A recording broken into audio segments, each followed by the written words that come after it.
안녕하세요. 부처님 말씀 시리즈 두 번째 시간입니다. 지난 시간에는 무상의 가르침을 통해 변화를 받아들이는 지혜에 대해 알아보았는데요. 오늘은 부처님의 또 다른 중요한 가르침인 자비에 대해 이야기해 보려 합니다. 현대 사회를 살아가다 보면 우리는 수많은 인간관계 속에서 기쁨도 느끼지만 종종 갈등과 상처, 외로움을 경험하기도 합니다. SNS 속 수백 명의 친구들 사이에서도 진정한 소통을 느끼지 못하고 경쟁 사회 속에서 타인을 적대시하거나 무관심해지기도 하죠. 이런 시대에 부처님의 자비 가르침은 어떤 의미를 가질까요? 단순한 감상적 친절함이 아닌 깊은 지혜와 연결된 자비의 실천이 우리의 인간관계와 삶을 어떻게 변화시킬 수 있는지 함께 살펴보겠습니다. 자비의 의미. 먼저 자비의 의미부터 알아볼까요? 자비는 산스크리트어로 메타에미티티에이와 카루나케이에이알유엔에이의 결합으로 자는 모든 존재에게 기쁨과 행복을 바라는 마음이고, 비는 모든 존재의 고통에 공감하고 그 고통을 덜어주고자 하는 마음입니다. 부처님께서는 이렇게 말씀하셨습니다. 어머니가 외아들을 목숨 바쳐 사랑하듯 모든 생명에게 한량없는 자비의 마음을 일으키라. 이는 조건 없는 보편적 사랑과 연민의 마음을 가르치는 것입니다. 자비는 단순한 감정이나 태도가 아닙니다.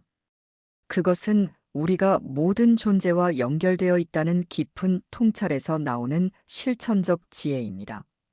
나와 타인이 근본적으로 분리되어 있지 않다는 연기의 이해가 있을 때 진정한 자비가 피어날 수 있습니다.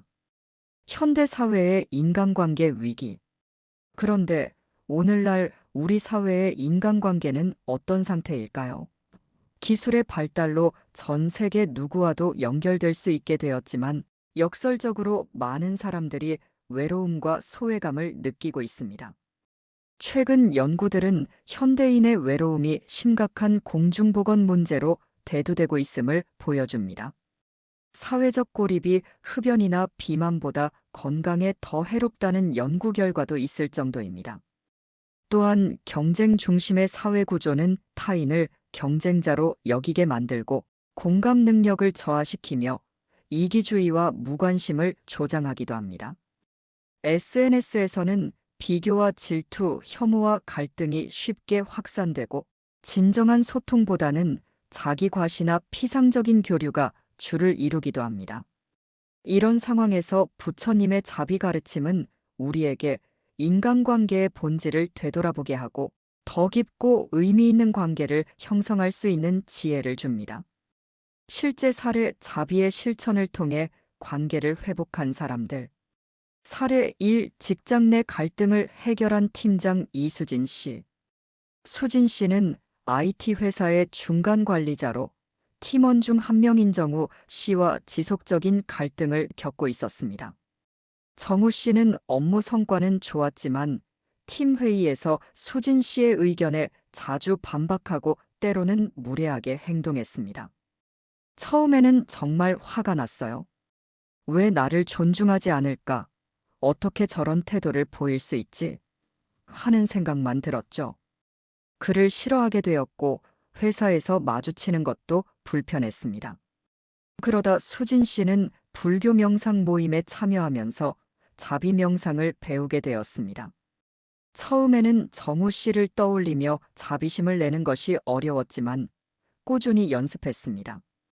명상을 하면서 문득 정우 씨의 입장을 생각해 보게 되었어요. 그도 나름의 어려움과 고통이 있겠구나 싶었죠. 나중에 알고 보니 그는 전 직장에서 불합리한 대우를 받았던 경험 때문에 권위적인 것처럼 보이는 지시에 예민하게 반응하고 있었던 거예요. 수진 씨는 정우 씨에게 1대1로 대화할 기회를 만들었고 진심으로 그의 이야기를 들으려고 노력했습니다. 정우 씨의 관점을 이해하게 되자 자신의 리더십 방식도 일부 조정할 필요가 있음을 깨달았습니다. 자비란 단순히 잘해주는 것이 아니라 상대방의 고통을 이해하고 그 사람의 입장에서 생각해보는 것임을 배웠어요. 이제 우리 팀은 서로의 차이점을 인정하면서도 더 효과적으로 협업하고 있습니다. 사례: 이 가족 갈등을 해결한 박지호 씨. 지호 씨는 10여 년간 아버지와 심각한 갈등 관계에 있었습니다.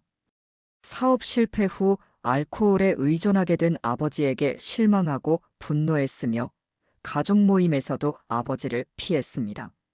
아버지가 저희 가족에게 상처를 주었다고 생각했어요. 어머니는 아버지 때문에 고생하셨고 저는 대학 등록금도 스스로 벌어야 했으니까요. 용서할 수 없다고 생각했습니다. 그러던 중 친구의 권유로 자비 명상 워크숍에 참가하게 된 지호 씨는 큰 변화를 경험했습니다. 자비 명상을 하면서 아버지를 향한 내 분노 뒤에는 사실 어린 시절 아버지의 사랑과 인정을 받고 싶었던 갈망이 있다는 것을 발견했어요. 그리고 알코올 중독은 아버지 자신의 고통과 실패감에서 비롯된 것이라는 사실도 이해하게 되었습니다. 지호 씨는 용기를 내어 아버지를 찾아갔고 처음으로 진정한 대화를 나눴습니다. 아버지도 자신의 잘못을 인정하고 사과했으며 두 사람은 천천히 관계를 회복해 나갔습니다. 자비란 상대방의 잘못을 무조건 용서하는 것이 아니라 그 사람도 나처럼 고통받는 존재임을 이해하는 것이었어요. 이제 아버지와 저는 서로의 상처를 인정하면서도 새로운 관계를 만들어가고 있습니다. 사례: 삼자기 자신과의 관계를 회복한 김하은 씨. 하은 씨는 완벽주의적 성향이 강한 대학원생으로 자신에게 늘 높은 기준을 요구했고 작은 실수에도 자신을 심하게 비판했습니다. 이로 인한 불안과 우울감으로 학업과 인간관계에도 어려움을 겪고 있었습니다. 항상 내가 부족하다는 생각에 사로잡혀 있었어요. 다른 사람들에게는 이해와 배려를 보여줄 수 있었지만 정작 나 자신에게는 너무 가혹했죠. 하은 씨는 상담사의 권유로 자기자비 셀프 마이너스 컴패션 프로그램에 참여하게 되었습니다. 자기자비란 타인을 향한 자비의 마음을 자신에게도 향하게 하는 것으로 부처님의 자비 가르침의 중요한 부분입니다. 처음에는 어색했어요. 나 자신을 사랑한다는 말이 자기 중심적으로 느껴졌거든요. 하지만 점차 모든 사람이 고통받고 실수할 수 있는 존재라는 것, 그리고 나 역시 그런 인간 중 하나라는 것을 받아들이게 되었습니다. 하은 씨는 자신의 불완전함을 인정하고 받아들이는 법을 배웠으며 실패와 좌절을 성장의 기회로 바라보는 관점을 갖게 되었습니다. 자기 자비를 실천하면서 오히려 학업에 더 집중할 수 있게 되었고 다른 사람들과의 관계도 더 깊어졌어요. 자신에게 친절할 수 없는 사람이 타인에게 진정한 자비를 베풀 수 없다는 것을 깨달았습니다. 자비의 가르침을 실천하는 방법.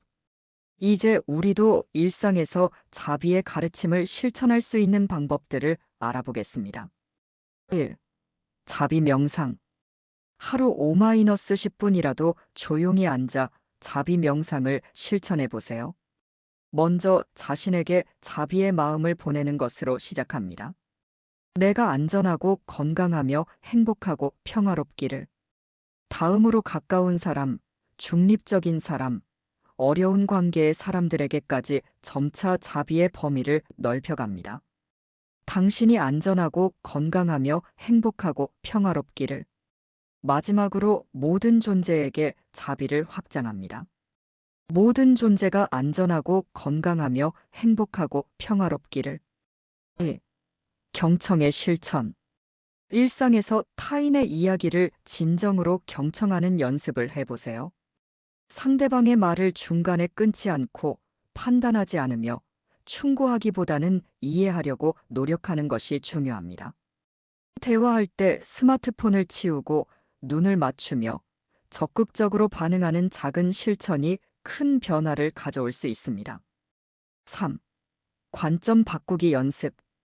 갈등 상황에서 상대방의 입장에서 생각해보는 연습을 해보세요. 만약 내가 저 사람이라면 어떤 느낌이었을까? 어떤 고통이나 두려움이 저런 행동을 하게 했을까? 라고 자문해 보세요. 이것은 상대방의 잘못된 행동을 정당화하는 것이 아니라 그 행동의 원인을 이해하려는 노력입니다. 4. 일상의 작은 친절. 매일 의도적으로 작은 친절을 베푸는 습관을 들여보세요. 문을 잡아주기, 미소 짓기, 진심 어린 칭찬하기, 도움, 제안하기 등 작은 행동들이 타인의 하루를 밝게 할 수 있습니다. 친절한 행동은 베푸는 사람에게도 행복감과 만족감을 주는 것으로 연구되고 있습니다. 5. 자기자비 실천하기. 자신의 실수와 불완전함을 인정하고 자신에게도 친절하게 대하는 연습을 해보세요. 자기 비판적인 생각이 들 때 이것은 고통스러운 순간이구나라고 인식하고 많은 사람들이 이런 경험을 합니다라고 보편적 인간 경험으로 받아들이며 나에게 필요한 것은 무엇일까? 라고 자문해 보세요. 자비와 지혜의 균형. 부처님의 가르침에서 자비와 지혜는 새의 두 날개와 같아서 둘 다 필요합니다. 맹목적인 자비는 오히려 해를 끼칠 수 있고 지혜 없는 친절은 진정한 도움이 되지 못할 수 있습니다. 진정한 자비는 상대방의 단기적 편안함만이 아니라 장기적 행복과 성장을 고려합니다. 때로는 엄한 자비가 필요할 때도 있습니다. 중독자에게 계속 돈을 주는 것은 자비가 아니라 오히려 중독을 강화시키는 것이 될 수 있죠. 또한 자비는 자신을 소진시키는 것이 아닙니다. 먼저 자신의 산소 마스크를 쓰고 다른 사람을 돕는 것처럼 자신을 돌보는 것과 타인을 돕는 것 사이의 건강한 균형을 찾는 것이 중요합니다. 오늘 우리는 부처님의 자비 가르침이 현대인의 인간관계에 어떤 의미를 가질 수 있는지 살펴보았습니다. 진정한 자비란 단순한 감상이나 친절을 넘어서 모든 존재와 연결되어 있다는 깊은 통찰에서 비롯된 실천적 지혜입니다. 직장에서, 가정에서, 그리고 자신과의 관계에서 자비를 실천할 때 우리는 더 깊고 의미 있는 관계를 형성할 수 있습니다. 경쟁과 단절, 갈등과 외로움이 가득한 시대에 부처님의 자비 가르침은 우리에게 다시 인간적 연결의 소중함을 일깨워줍니다. 다음 시간에는 부처님의 또 다른 가르침인 중도와 현대인의 균형 잡힌 삶에 대해 알아보겠습니다. 시청해 주셔서 감사합니다. 부처님의 말씀으로 마무리하겠습니다. 마치 어머니가 자신의 외아들을 목숨 바쳐 보호하듯 모든 생명을 향해 한량없는 자비의 마음을 일으키라. 위로 아래로 사방으로 그 어떤 장애나 적에 증오도 없이 서 있을 때나 걸을 때나 앉아 있을 때나 누워 있을 때나 깨어 있는 한 이 자비의 마음을 유지하라. 이것이 이 세상에서 최상의 삶의 방식이라고 불리운다.